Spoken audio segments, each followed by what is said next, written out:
এটা শুধু একবার দেখেন, একটা একটা ডালে কত কুল গেঁথেছে। বন্ধুরা আসুন আসুন আসুন, দেখুন আমাদের কুল ক্ষেত, দেখেন কত সুন্দর কুল হয়েছে, দেখছেন? ওয়াও, আমার তো খুব আনন্দ লাগছে।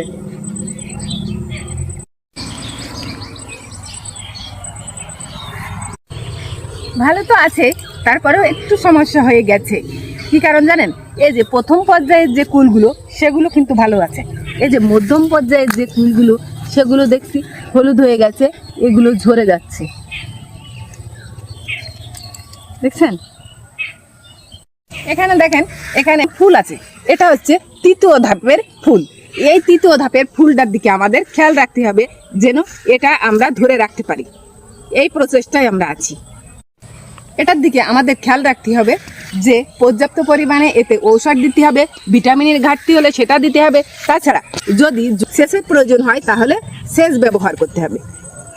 এটা শুধু একবার দেখেন, একটা একটা ডালে কত কুল গেঁথেছে।